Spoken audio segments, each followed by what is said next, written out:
Enfim, é uma grande honra poder estar aqui nesse dia para podermos dialogar sobre essa temática, que é sobre cosmovisão e pentecostalismo. Não teríamos um outro tema mais importante do que esse, daquilo que venho trabalhando nos últimos anos, e é um momento propício, notadamente para refletirmos cada vez mais sobre a presença pública da teologia pentecostal, a fim de discutirmos alguns assuntos que são caros para a sociedade, e como nós, que somos pentecostais, podemos contribuir para essas discussões de maneira mais abrangente. Então, basicamente, esta será a proposta que irei abordar aqui nesse dia, e vou começar já a fazer a transmissão aí dos slides, para melhor compreensão desta temática, né? Então, o tema geral é cosmovisão e pentecostalismo, e o subtítulo é a teologia pentecostal na esfera pública. Por que essa temática? A temática de cosmovisão é uma temática que comecei a trabalhar, não é de agora, já venho trabalhando com a discussão, a pesquisa e mais propriamente com a produção literária na área de cosmovisão nos últimos 14 anos, e ao longo desse período eu tenho feito aí e visto como se trata de um conceito importante, mas ao mesmo tempo nós precisamos também fazer uma revisão conceitual e também teológica para fazermos uma adequação ou uma reflexão à luz do pentecostalismo. Então, basicamente, esta é a nossa proposta desta temática. É claro, nós vamos seguir aqui um nível de exposição que possa contribuir com os estudantes, com o corpo docente também da FAESP, a fim de podermos aqui, primeiro, trazer alguns conceitos, ou conceito histórico e filosófico do que seja cosmovisão. Vamos também trazer uma abordagem um tanto quanto crítica, porque dentro de uma semana teológica nós precisamos fazer aqui algumas inserções e algumas contribuições, e depois de fazermos essa análise conceitual do que seja a cosmovisão, quais são os pressupostos de uma cosmovisão, e mais especialmente de uma cosmovisão cristã, nós vamos partir para fazer uma análise da contribuição do pentecostalismo. O que é o pentecostalismo? Será que a fé pentecostal, de algum modo, ela pode ser considerada como uma cosmovisão também? E se é uma cosmovisão, quais são as premissas que nos remetem a essa abordagem da fé pentecostal como uma cosmovisão? E se ela é uma cosmovisão, existe algum distintivo e alguma característica que a distingua do protestantismo de forma mais abrangente, mais especialmente da fé reformada? E, por fim, vamos tratar de uma discussão acerca de uma abordagem que envolve a presença da teologia pentecostal na esfera pública. Em outras palavras, a teologia pentecostal, ela pode contribuir com discussões de natureza pública?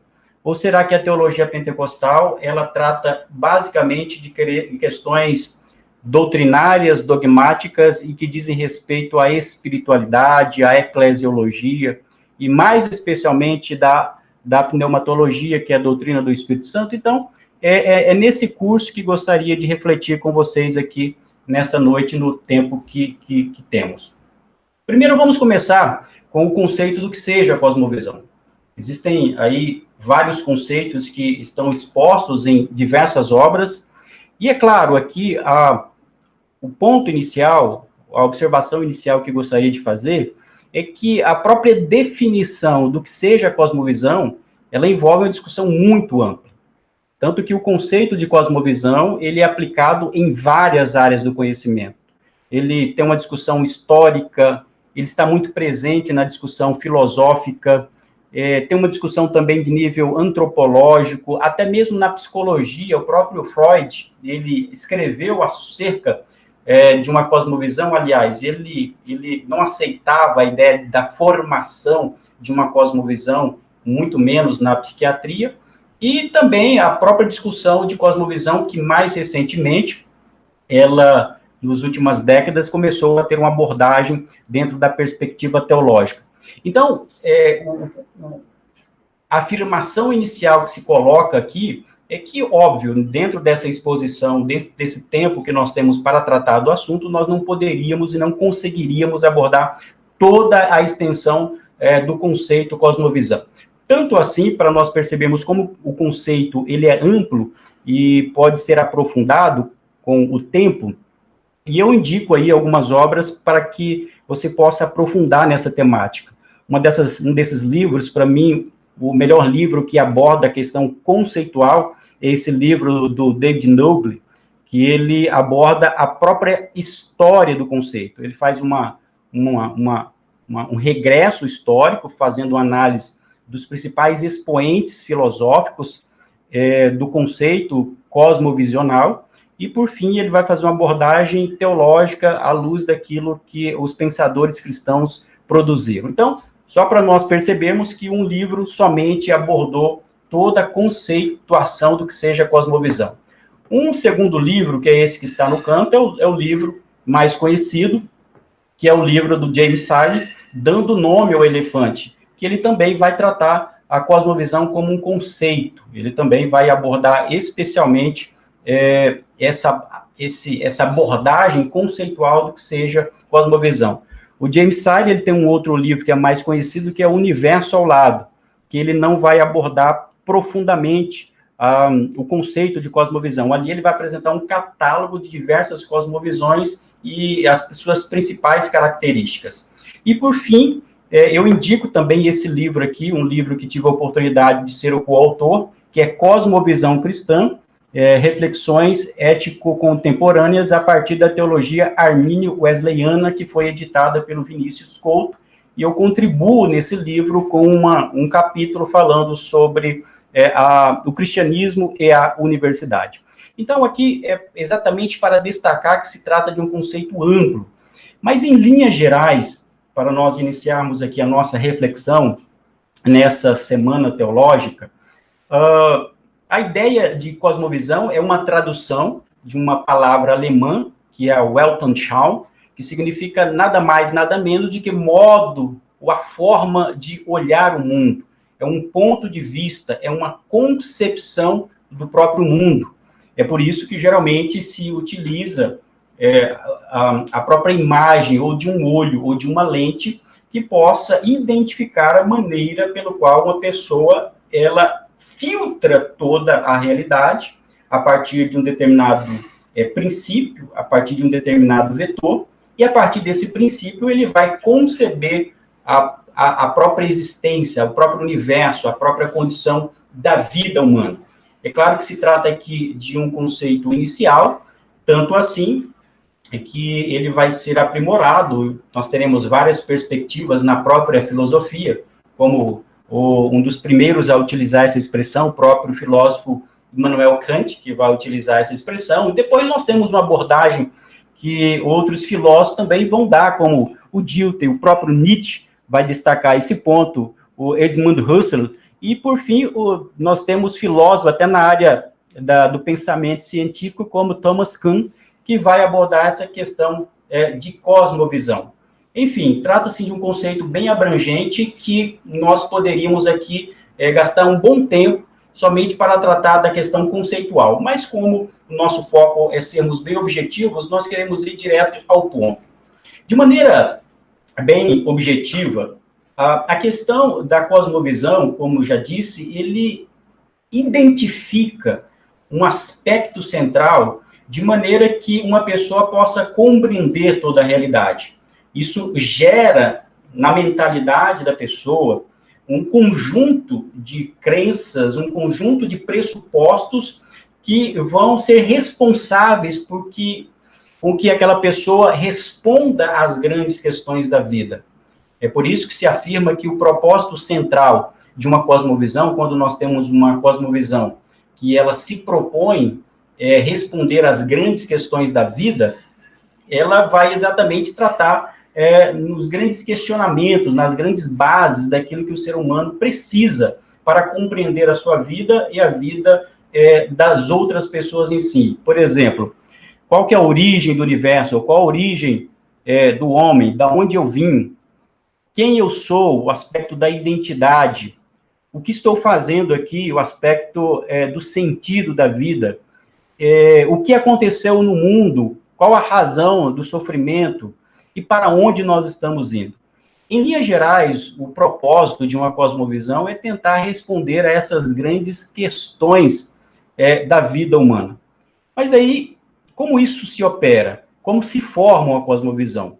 Trata-se também de uma discussão bem aprofundada, porque ela envolve o campo da filosofia, da antropologia e da própria psicologia.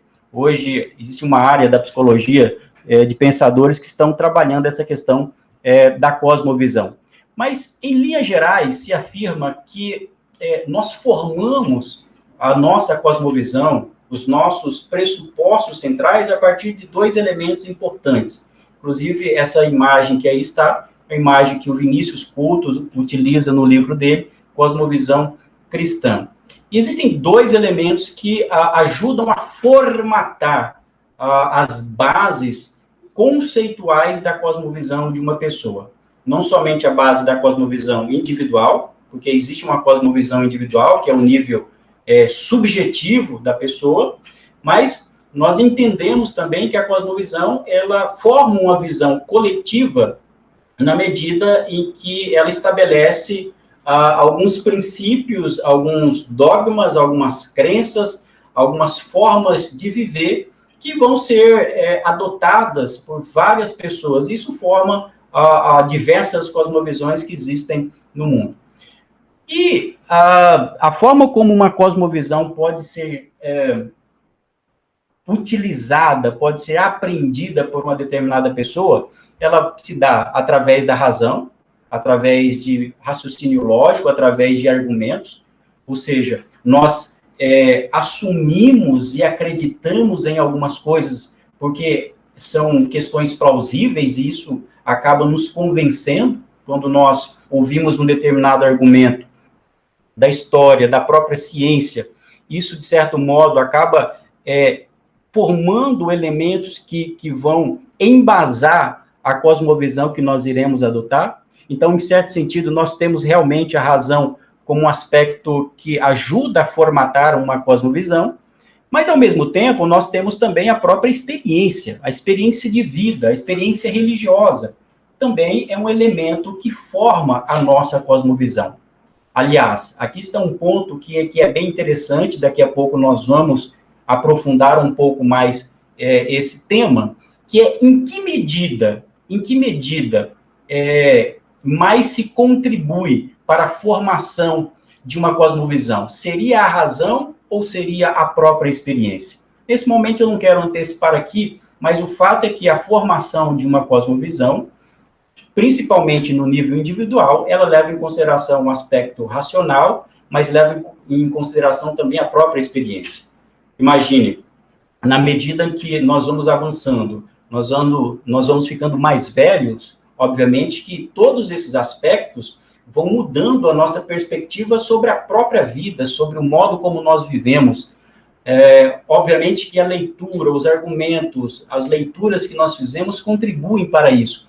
Mas as experiências de vida, mais especialmente a experiência religiosa, nos ajuda a formatar aquilo que vai decidir a forma como nós tomamos as nossas decisões. E aqui está um ponto central. Quando nós falamos de cosmovisão, a ideia de cosmovisão é que ela se contrapõe diretamente à ideia de uma neutralidade ideológica, uma neutralidade com relação a valores por parte de qualquer pessoa. Nós partimos do pressuposto que o ser humano ele age impulsionado por alguns valores, e esses valores estão dentro de uma determinada cosmovisão. Então, a ideia de uma cosmovisão é exatamente explicar por que nós tomamos algumas decisões. Por exemplo, quando nós estamos diante de algumas questões práticas acerca do casamento, acerca de princípios éticos, acerca da ética, acerca do uso de drogas, acerca do aborto, todas as vezes que nós vamos tomar uma decisão ou emitir uma opinião acerca desses assuntos, nós vamos recorrer a esse conjunto de valores e princípios que nós extraímos da nossa razão e também da nossa experiência, e isso vai gerar todo esse conjunto, esse arcabouço de prerrogativas e de pressupostos para a nossa tomada de decisão. Dentro disso, nós temos a cosmovisão, que ela é influenciada por crenças, por valores e também por sentimentos. Não há como você prescindir da presença dos sentimentos na ideia de cosmovisão, obviamente, até porque a cosmovisão não é puramente racional, nós somos seres afetivos, e dentro de uma perspectiva bíblica, nós somos aí formados por Deus e temos que ter essa perspectiva holística. E com isso, a partir do momento que nós temos toda essa base de crenças, de valores, de sentimentos, de experiências que formam toda a integridade daquilo que forma a base que vai nos direcionar a tomar algumas decisões, e isso nos leva, por consequência, a tomar decisões, as nossas atitudes. Isso vai gerar os nossos comportamentos. É nesse sentido que o Richard Weaver, ele vai utilizar aquela expressão em um livro dele, que ele diz que ideias têm consequências. É nesse sentido. É o sentido em que cosmovisões não são somente um conjunto abstrato de crenças e também de experiências, não é somente isso, ela gera também pressupostos que vão nos direcionar a tomar decisões na vida privada, na vida pública, na própria sociedade, na forma como nós lidamos com a questão do trabalho, como tratamos outras pessoas, enfim, cosmovisão, portanto, em linhas gerais, é todo esse conjunto de crenças, de valores que forma a nossa identidade e que vai nos direcionar a tomar certos comportamentos. Essa abordagem, é claro, era uma abordagem que era utilizada prioritariamente dentro da discussão filosófica, que depois ela começa a ser utilizada dentro do pensamento cristão. Dentro da teologia cristã, alguns pensadores, alguns teólogos, mais especialmente teólogos da linha reformada, vão fazer uma abordagem acerca disso. Os principais nomes da teologia cristã que vão fazer uma abordagem, vão pegar um conceito de cosmovisão que era utilizado dentro da discussão filosófica, são pensadores como James Orr, o próprio Gordon Clark. Daí nós temos uma abordagem que atualmente é uma abordagem mais conhecida, que é a perspectiva do neocalvinismo. Nós temos aqui os holandeses Abraham Kuyper, né, que foi primeiro ministro da Holanda, que foi responsável por fundar a Universidade Livre de Amsterdã, e também era um jornalista, um estadista, uma pessoa que tinha uma grande influência dentro da Holanda, e ele era um pensador e também de crença reformada calvinista. E ele estabeleceu as bases, utilizando como ponto de partida o pensamento de James Orr. Ele vai se valer desse princípio para destacar, portanto, que a fé cristã, ela não é somente uma questão de experiência, não é questão somente de espiritualidade que diz respeito à vida privada. Ele vai defender a perspectiva, partindo da ideia de que Cristo é o Senhor de todas as coisas, que Ele é soberano sobre todas as coisas. Nada escapa da soberania de Deus, nem mesmo o Estado.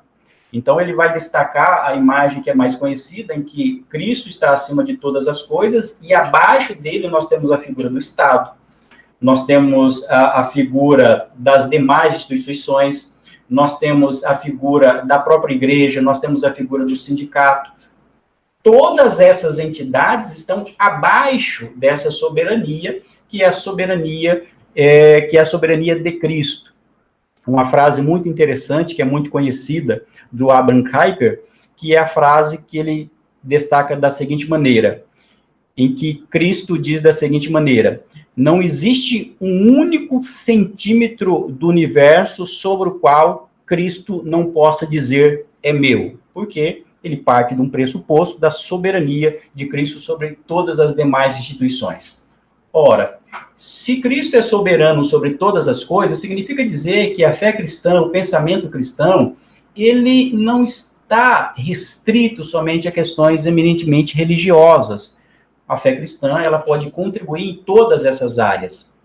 E ele vai se valer dessa ideia de soberania, primeiramente de Cristo, que é o soberano máximo, e depois ele vai utilizar um pensamento que ele vai chamar de soberania das esferas, que vai ser aperfeiçoado, pensamento esse, que vai ser aperfeiçoado pelo Hermann Doiver, que é também um outro, era um jurista, um pensador calvinista, que vai aprimorar esse pensamento e trazer maiores contribuições da cosmovisão nessa perspectiva, uma cosmovisão reformada. E, por fim, grandes contribuições também, de maneira que acabou popularizando ainda mais essa questão da fé cristã como uma cosmovisão, foi o próprio Francis Schaeffer, o pastor presbiteriano, que fez um trabalho no Alto Suíço, em Labri, e que foi responsável por fazer uma grande disseminação através de publicações das suas obras, como O Deus que Intervém, O Deus que se Revela, A Morte da Razão. Então, essas obras acabaram fazendo um trabalho de disseminação muito grande dessa perspectiva da fé cristã como uma cosmovisão e não somente uma experiência privada. E depois nós temos algumas contribuições que são contribuições que também vêm nessa perspectiva, que aí nós temos autores como Charles Colson e a própria Nancy Pearcey, escreveram livros que foram publicados pela CPAD, como E Agora, Como Viveremos, e também o livro Verdade Absoluta, que foi escrito pela Nancy Pearcey. Então, todas essas obras, elas vão fazer a disseminação da fé cristã como uma cosmovisão, para destacar o quê? Para destacar que o cristianismo não é somente uma experiência privada, mas é uma visão abrangente sobre toda a totalidade, sobre todas as coisas que existem. É por isso que a Nancy Pearcey vai utilizar esse termo verdade absoluta. Por quê? Porque a cosmovisão, ela se propõe ser uma visão totalizante sobre todas as coisas. Mas vejam, por que a fé cristã, os cristãos passaram a trazer essa discussão, ou esse conceito que não é originariamente cristão, mas um conceito originariamente filosófico? Por que esse conceito passou a ser discutido no âmbito do pensamento cristão ou no âmbito da teologia cristã? Retomando aí a James Orr. Isso acontece porque, a partir do momento que o cristianismo começou a perder espaço dentro da sociedade, depois da Idade Média, chegamos ao período da modernidade, o grande pressuposto básico era o pensamento científico. E depois nós temos o próprio iluminismo, como a Era das Luzes, e tudo aquilo que dizia respeito à religião, à fé, estava separado dessa discussão mais pública. É nesse sentido que o Francis Schaeffer vai utilizar aquela expressão que são chamados dois pavimentos. O mundo acaba dividindo-se em dois pavimentos. O pavimento de cima, onde estaria o mundo público, o mundo da razão, e o pavimento de baixo, onde estaria a fé e a própria religião. No pavimento de cima, nós teríamos os fatos, e no pavimento de baixo, nós teríamos os chamados valores. Contrariando isso, aí sim, o pensamento cristão vai falando, não, nós precisamos demonstrar, nós precisamos argumentar que a fé cristã não é somente algo de natureza privada. A fé cristã é uma visão sobre todas as coisas.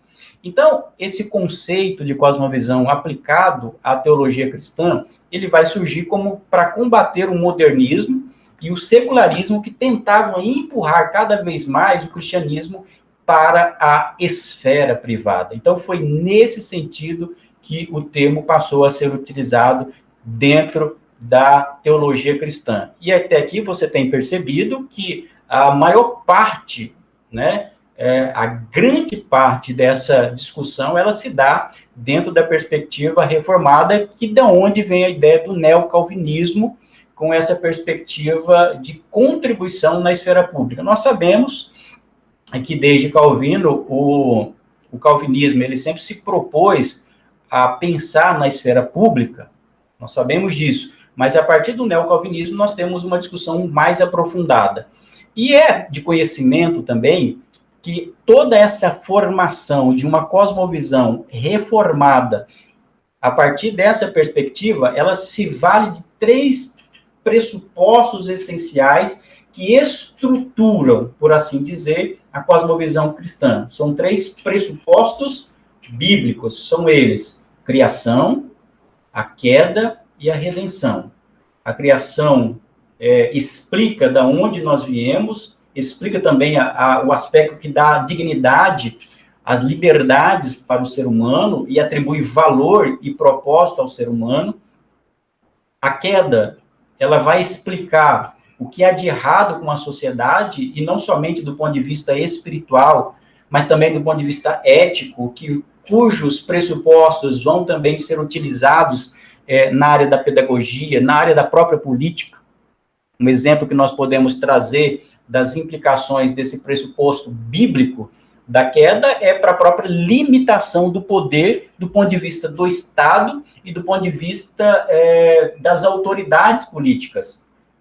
Nós temos a divisão tripartite de poderes, que geralmente se remonta essa tripartição a Montesquieu, ou mais antigamente ainda ao próprio Aristóteles, mas nós sabemos que a perspectiva bíblica judaico-cristã, ela já estabelecia esses limites que deveriam ser observados para as autoridades.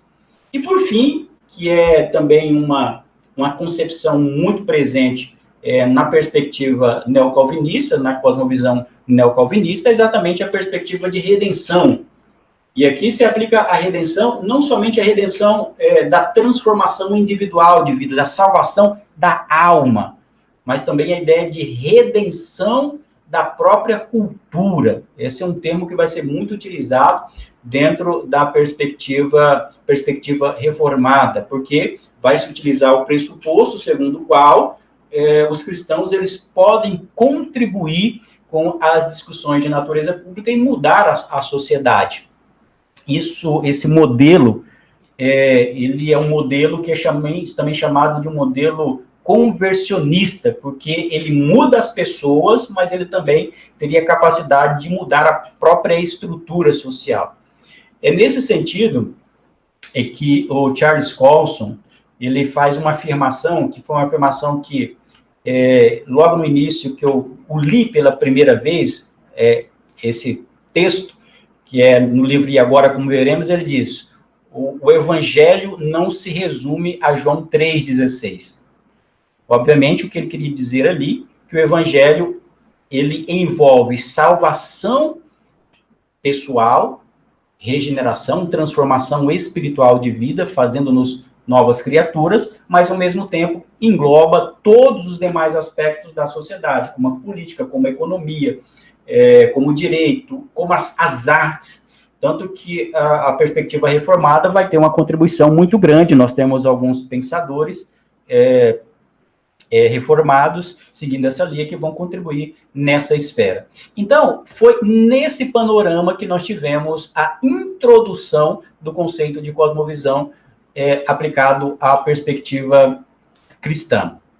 Veja, nesse aspecto, os pontos essenciais ou os resumos essenciais que nós vamos extrair do que seja uma cosmovisão dentro de uma abordagem cristã seria, nesse aspecto, a cosmovisão seria um sistema teísta que exibe a coerência racional da revelação bíblica, como é o conceito utilizado pelo Carl Henry.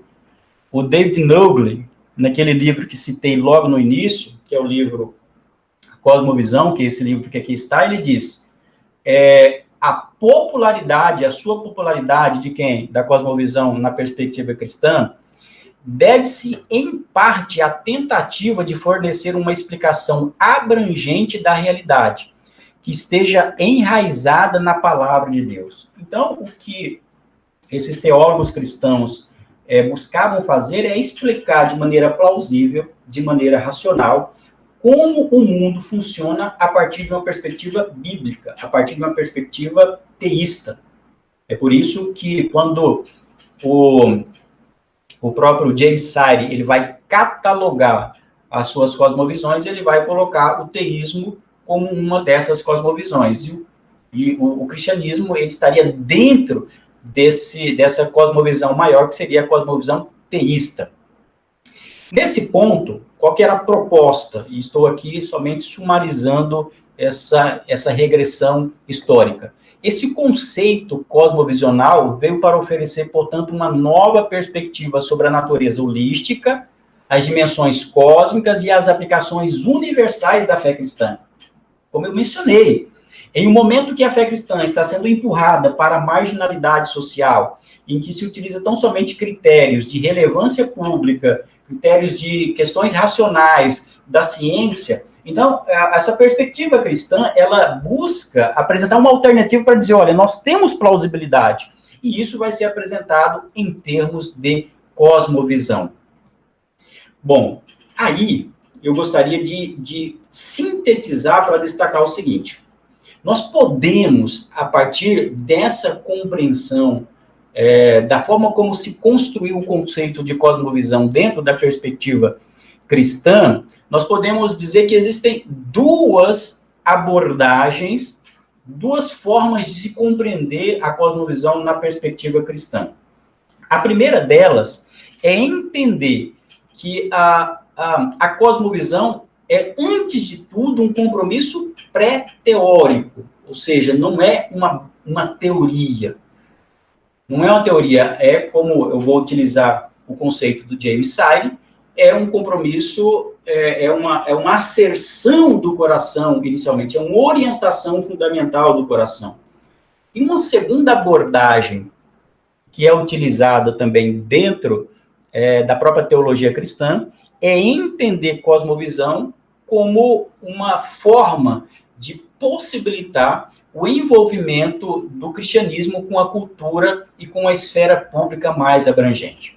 Então, aqui eu gostaria de chamar a atenção para esse ponto, para entender que nós podemos compreender, entre várias outras facetas da ideia de cosmovisão, ou da teoria da cosmovisão, que existem dois aspectos muito importantes de como nós, que somos cristãos, e mais especialmente eu vou canalizar daqui a pouco para fazer uma reflexão pentecostal à luz disso daí, sobre essas duas abordagens, como um compromisso pré-teórico, ou seja, nós não temos uma teoria primeiramente definida, mas é algo que parte de uma orientação, de algo que capta o meu coração, os meus desejos mais internos, e isso começa a moldar a minha compreensão da vida. E uma segunda abordagem seria o envolvimento com a cultura e com a esfera pública. Veja, nesse ponto, nesse sentido de cosmovisão, enquanto uma orientação como algo pré-teórico, eu acho muito interessante o conceito que é dado pelo James Sire no livro dele, Dando Nome ao Elefante. Ele diz: cosmovisão é um compromisso, uma orientação fundamental do coração, que pode ser expresso como uma história ou num conjunto de pressuposições. Aí ele abre parênteses.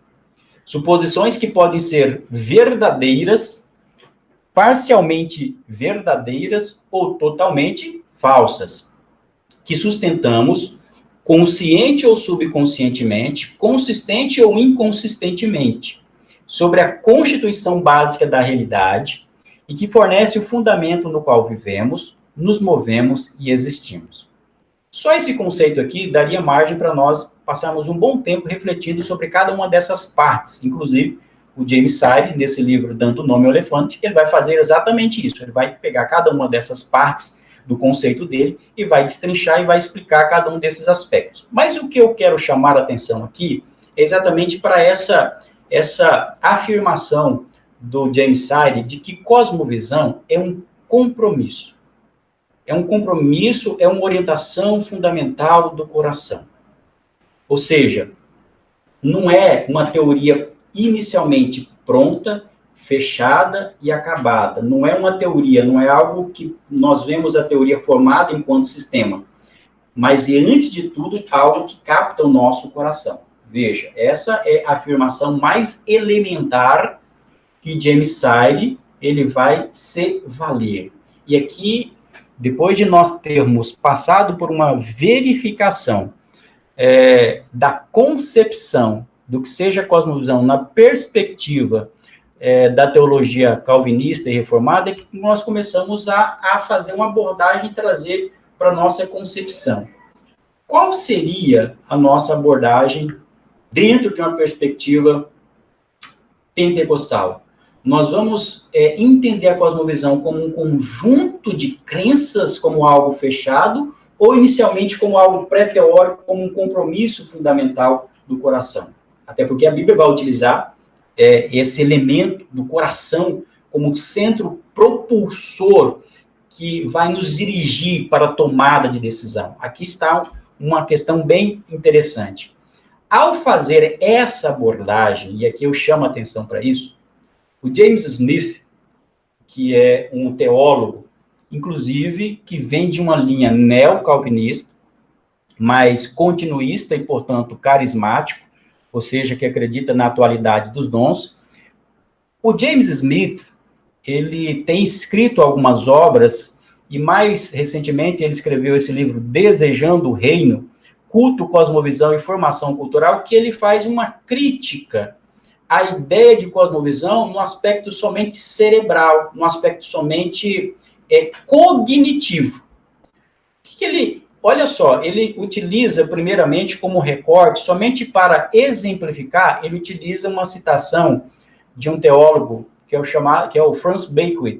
O Bacon é um teólogo, um pensador que tem várias discussões, é um apologeta cultural, então ele aborda esse assunto também. Olha só o conceito que o James Smith utiliza para a cosmovisão. Ele diz o seguinte: o que queremos dizer é que a fé cristã é uma tapeçaria filosófica de ideias, princípios e afirmações metafísicas interdependentes, oriundas das escrituras judaico-cristãs, bem como de credos, teologias, comunidades e normas éticas e instituições que prosperaram sobre a autoridade desses escritos.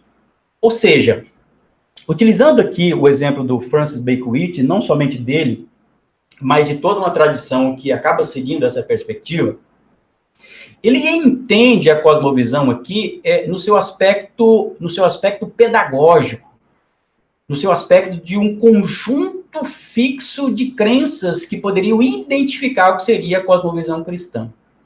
Só que daí o James Smith vai criticar essa abordagem para dizer o seguinte: olha, essas interpretações de cosmovisão ocultam uma compreensão dualista e, portanto, reducionista da fé cristã.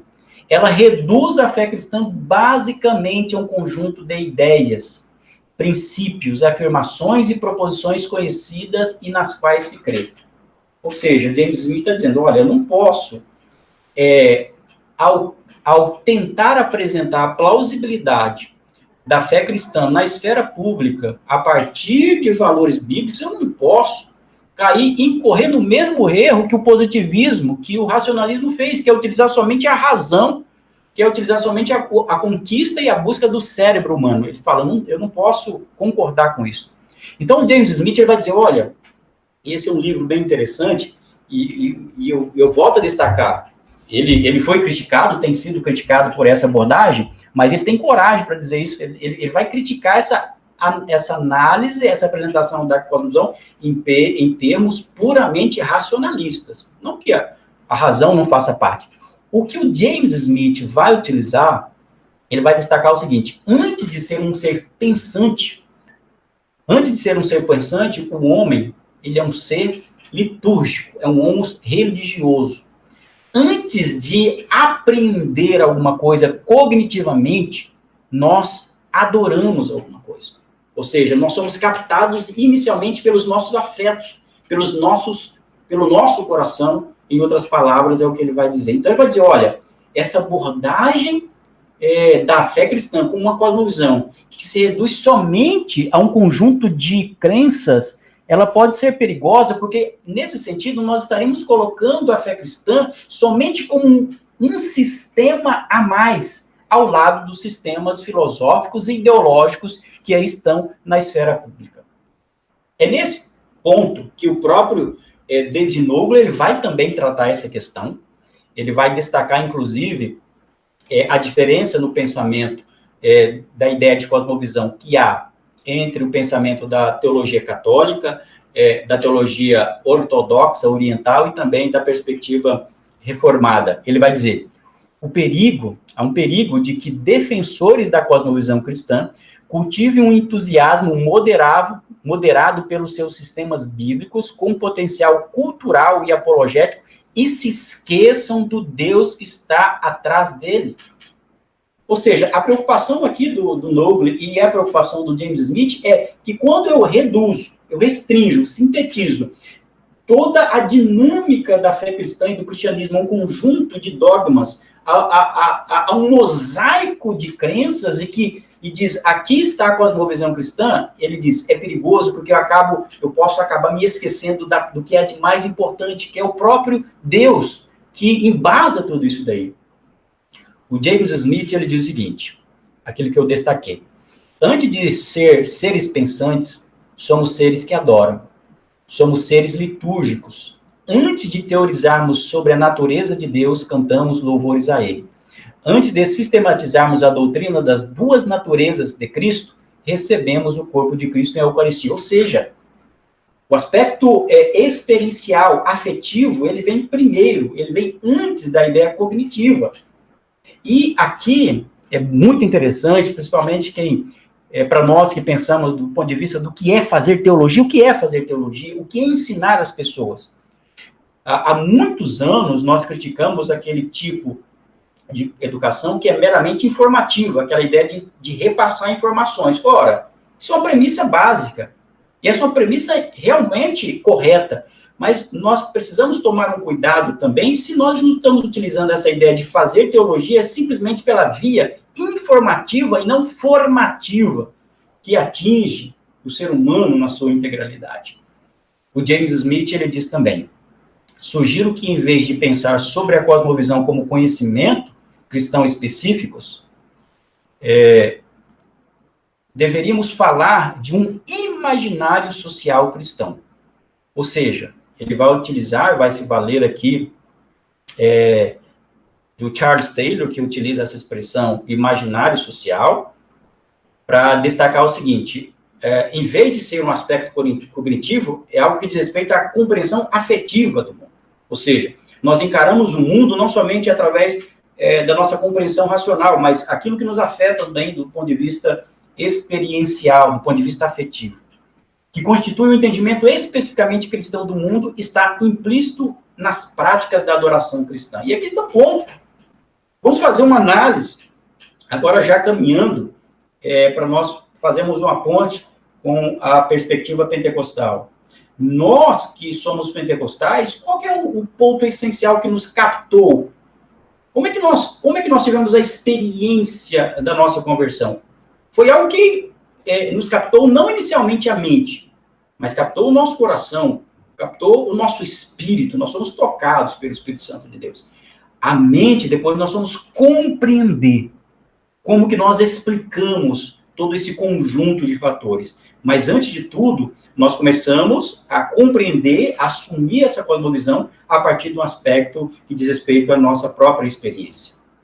Ou seja, se nós entendermos aqui cosmovisão como um conjunto de crenças, nós poderíamos dizer, do aspecto cognitivo somente, esse aspecto ele é frágil, porque ele acaba sendo reducionista, racionalizando por demasia a fé cristã.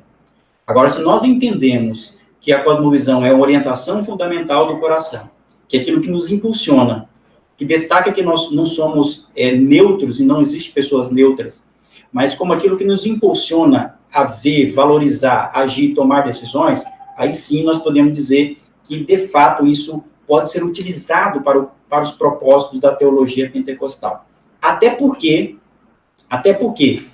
Se a cosmovisão ela é pré-teórica, é uma orientação fundamental do coração, somente depois nós explicamos através da racionalidade, e não através do racionalismo, e nós precisamos aqui fazer essa ponderação, essa observação. Se o pentecostalismo ele se vale inicialmente como ponto de partida dessa experiência tocante do Espírito Santo de Deus, é algo pré-teórico, nós somos convertidos sem que alguém tenha nos explicado sobre o nascimento virginal de Cristo, sem nos explicar a doutrina da Trindade, nós somos tomados pelo coração. Então, se a cosmovisão, eu disse em um dos meus livros, Livros Seguidores de Cristo, é algo pré-teórico, significa dizer que a fé pentecostal tem maiores condições de prover uma visão totalizante da vida na medida em que ela parte exatamente de uma experiência fundante do ser humano com o aspecto divino e mais especialmente com o próprio Deus através do Espírito Santo. E uma segunda abordagem, a abordagem pública, é que daí nós sabemos, e aqui eu chamo a tua atenção. Mas a cosmovisão, nesse sentido, ela tem um aspecto muito importante, que é fazer com que os cristãos se aproximem do cenário público. Mas eu gostaria de lembrar que não existe somente essa perspectiva de aproximação dos cristãos com a esfera pública se valendo somente da teoria da cosmovisão. Às vezes se utiliza a cosmovisão para dar o sentido a isso, mas nós precisamos entender o que há por trás da teoria ou da história da cosmovisão. Nesse ponto, eu lembro que existem outras propostas teológicas, senão vou abordar aqui, mas só para destacar, o catolicismo tem a doutrina social da Igreja Católica, que é o princípio da subsidiariedade. O próprio luteranismo, a igreja, um luterano, só para que você compreenda essa afirmação, ele vai se valer da chamada doutrina dos dois reinos, né? A doutrina dos dois reinos.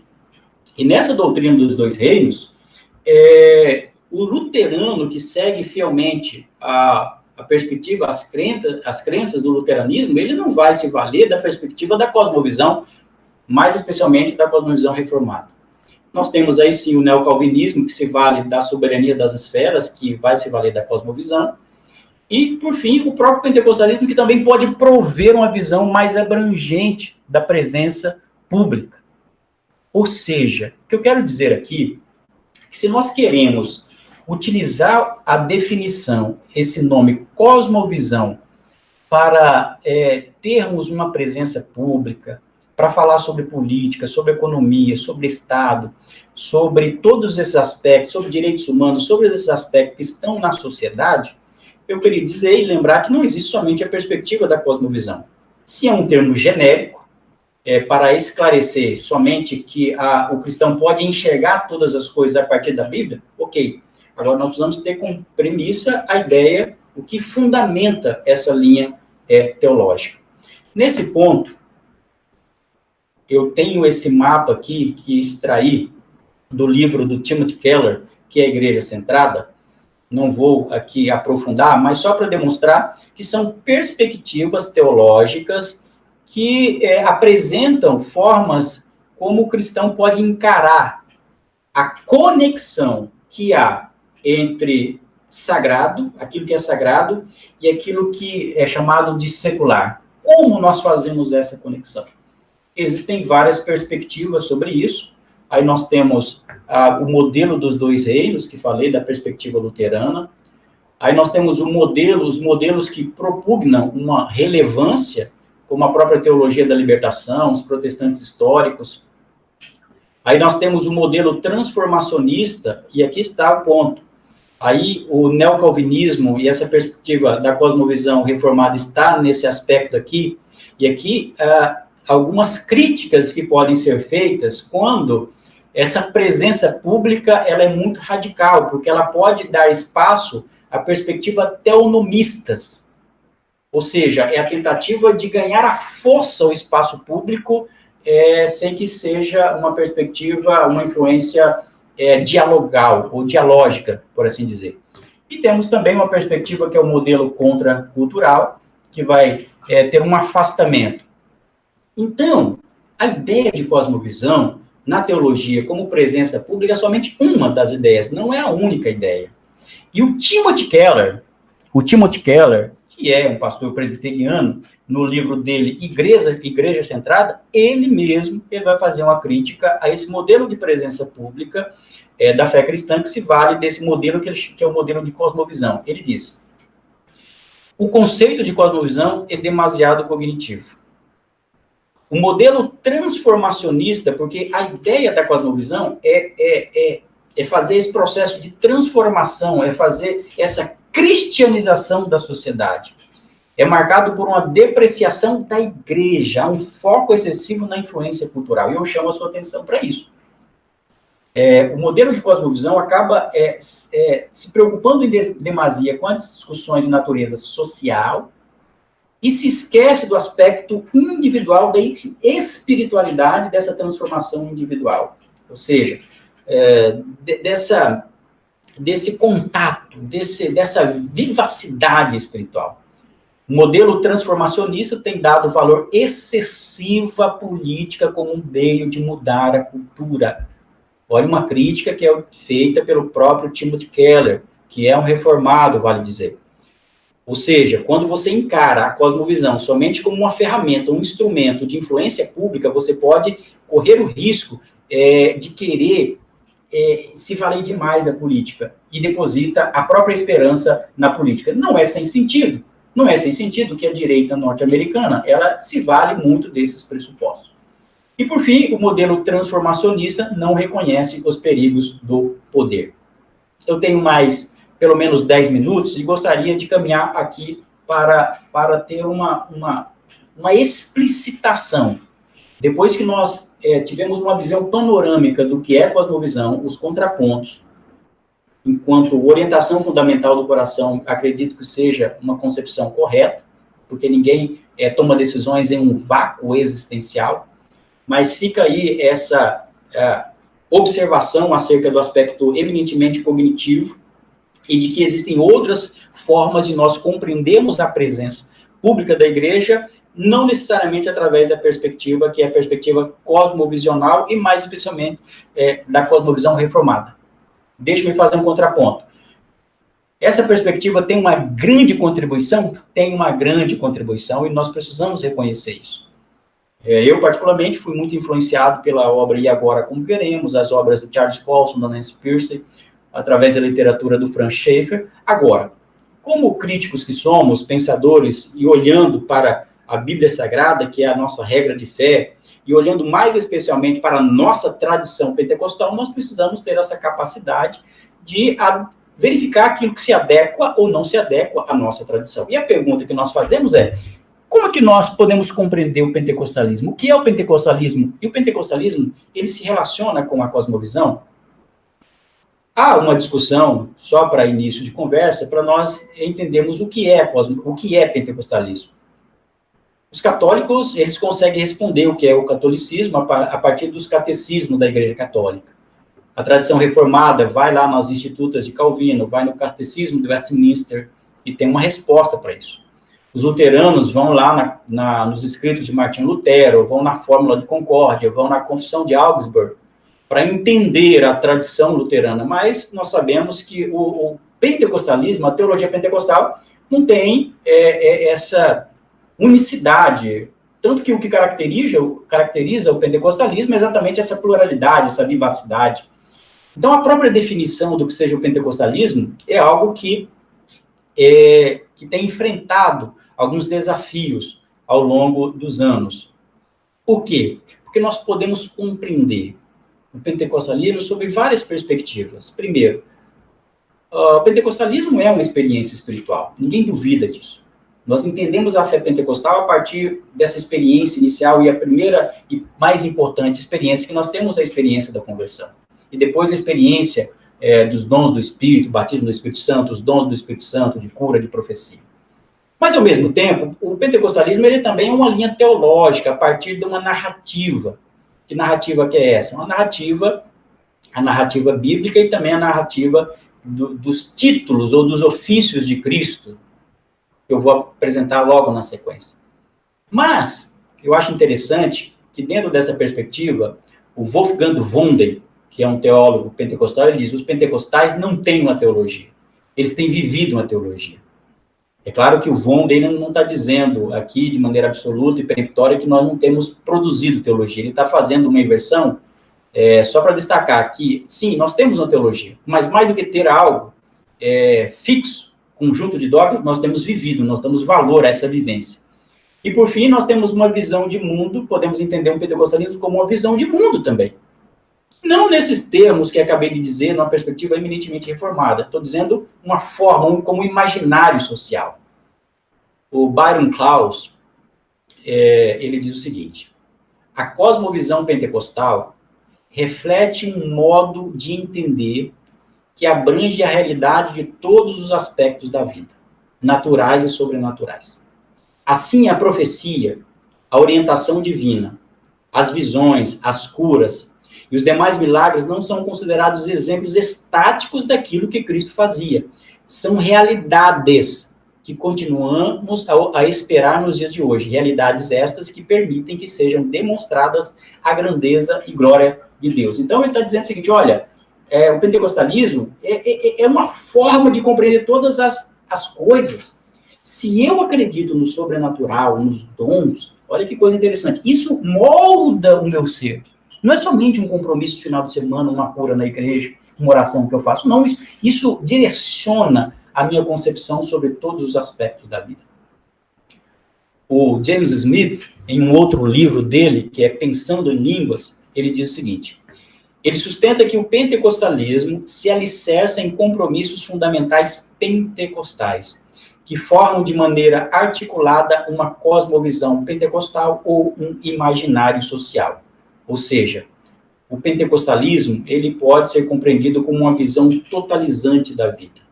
Mas desde que nós entendamos isso não como um conjunto fechado de dogmas, embora eles vão explicar a grande narrativa, que eu vou dizer logo na sequência. Mas ele parte prioritariamente de algo que nos toca, o sobrenatural, aquilo que nós vivenciamos. É por isso que se afirma que o pentecostalismo ele tem esse aspecto prático da vivência. Nesse ponto, o pentecostalismo envolve o ser no mundo. Não corresponde a uma visão espiritualista da fé, que leva à fuga da realidade presente. Aqui está um ponto, gente. Ao entendermos a fé pentecostal como um compromisso, uma orientação de vida, isso nos afasta da fuga da realidade para dizer assim: olha, eu não vou me envolver com a sociedade, não me envolvo com a política, não me envolvo com a cultura. Não. Na medida que nós olhamos o compromisso cristão de ser sal da terra e luz do mundo, nós entendemos isso. À luz das Escrituras, notadamente a partir de Atos dos Apóstolos, veremos que a crença pentecostal implica também em uma reflexão sobre o ser no mundo. O Gordon Fee, ele diz o seguinte: o Espírito capacita a vida, ética em todas as suas dimensões, individualmente, dentro da comunidade e do mundo. O pentecostalismo diz respeito a tudo aquilo que diz respeito à nossa vida em sociedade. Para que você entenda o que eu estou dizendo aqui, e eu quero ser bem sucinto, a melhor ilustração que eu posso extrair da Bíblia são as dimensões da espiritualidade pentecostal. E tem uma imagem muito interessante à luz da Bíblia, que é o próprio cenáculo. Já que para nós, Atos 2 tem um fator crucial para nós entendermos a dinâmica da vida cristã, porque sempre que nós vamos falar de fé cristã, nós voltamos para Atos e vamos em Atos 2, quando os discípulos estavam onde? Estavam no cenáculo. Eles estavam reunidos. Então, foram batizados. É interessante nós percebermos que, na medida que nós olhamos os evangelhos e também Atos dos Apóstolos, nós podemos extrair alguns vetores, alguns princípios para a fé pentecostal. Ela tem um aspecto que é intra-cenáculo ou dentro do cenáculo. E aqui está um ponto que o pentecostal não pode abrir mão. O que acontece dentro do cenáculo? Dentro do cenáculo que os discípulos, eles participam da ceia, da última ceia com o Senhor. Isso indica para nós o nosso compromisso com a regeneração, com a transformação individual de vida. É dentro do cenáculo que eles têm, o Pedro tem o seu pé lavado, que é o pé de lávium, que isso aponta para a purificação e santificação. É dentro do cenáculo que eles são batizados, isso aponta para o empoderamento do Espírito. Em outras palavras, a dinâmica da vida cristã, ela começa no cenáculo. da experiência de vida. É por isso que o pentecostal valoriza esse aspecto da intimidade com Deus, da comunhão.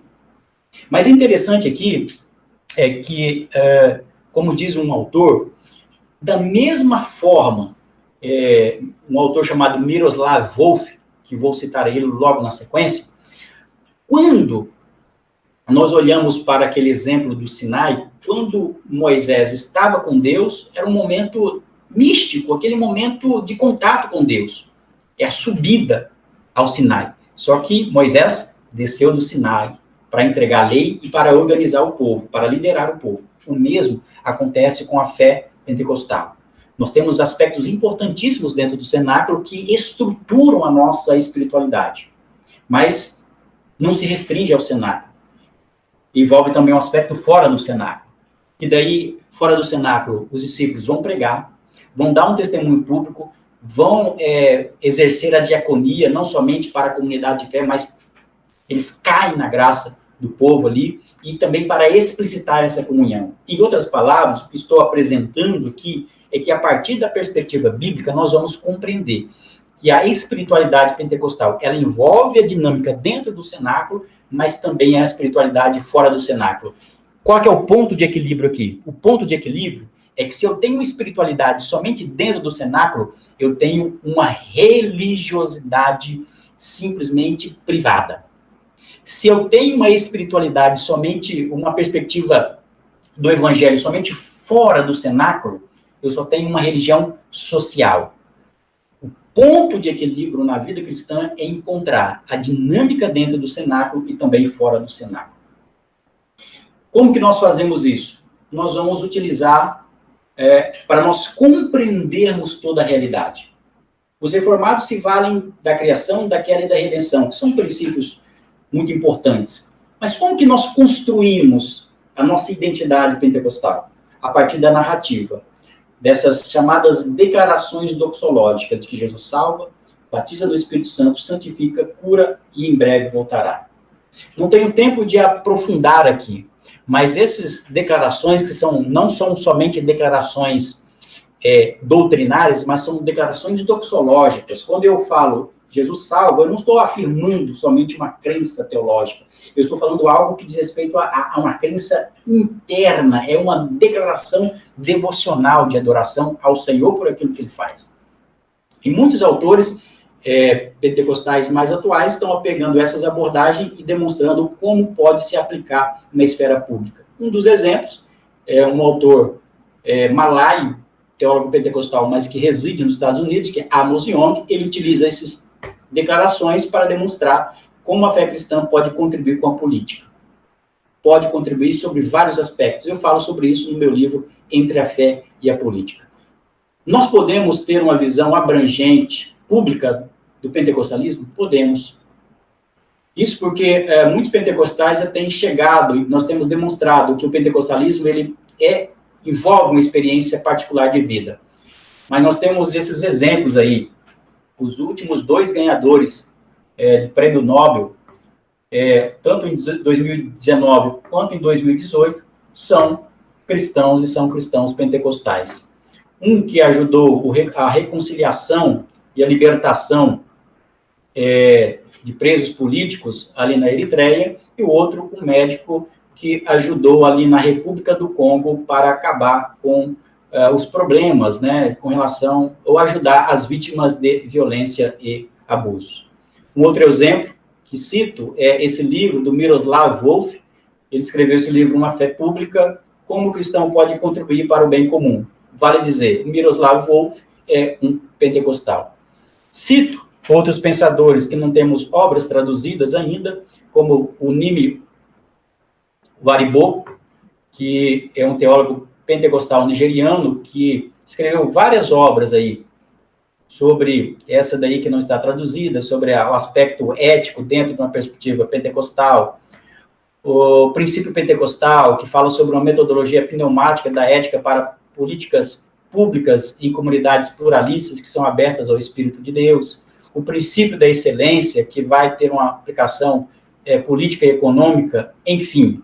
O que nós podemos dizer é que a fé pentecostal envolve uma experiência individual e particular de vida. É isso. Nós não abdicamos disso. Mas, ao mesmo tempo, essa experiência nos leva a ter um aspecto público, uma visão pública, não só a visão.